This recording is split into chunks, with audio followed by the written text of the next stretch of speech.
نیکی باید له چا سره وشي. لنډه قصه. په یوه ځنګل کې یوه وزه بې له کومې اندېښنې هر لوري ته ګرځېده را ګرځېده. یوه کارغه چې دا حالت ولید نو حیران شو او له وزې یې وپوښتل: ته له هېچا ویره نه لرې؟ دا څنګه ممکنه ده؟ وزې وخندل او ورته ویې ویل: وروره، زما د بې فکرۍ لامل دا دی چې څو موده وړاندې یوه زمری مړه شوه او خپل 2 واړه بچي یې یتیمان شول. زما زړه پرې وسو او په خپلو شیدو مې وروزل او غټ مې کړل. اوس دوی ځوانان شوي او د ځنګل ټولو حیواناتو ته یې اعلان کړی چې څوک زموږ د مور یعنې د وزې لوري ته په کاغذ سترګه ونه ګوري. نو اوس حتی ډېر خطرناک وحشي حیوانات هم جرأت نه کوي چې ما ته زیان ورسوي. کوچني حیوانات خو لا څه کوي؟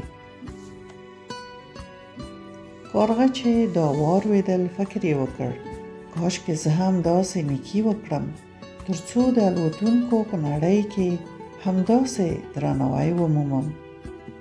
همدا سوچ یې کاوه چې ناڅاپه یې په سیند کې یو موږک ولید چې ډوبېده.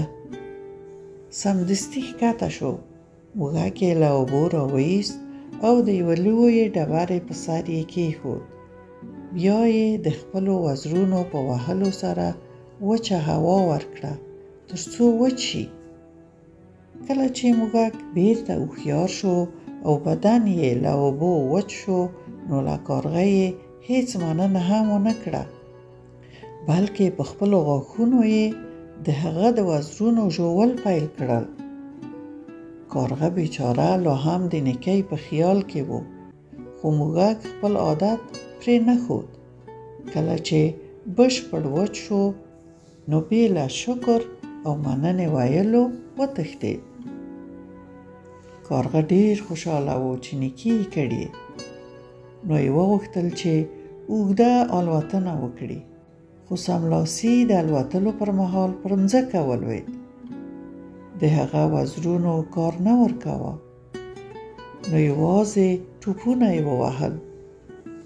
اتفاقاً وزه هلته راورسېده او یې وپوښتل: کارغه وروره، څه درباندې وشول؟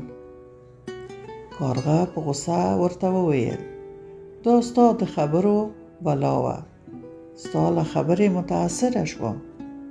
غوښتل مې چې نیکي وکړم نو موږک مې وژغوره، خو هغه زما وزرونه وشکول.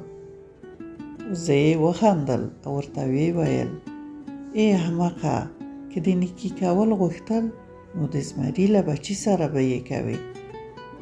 موږک به هر وخت موږک وي، ناوړه ذات هیڅکله نه بدلیږي.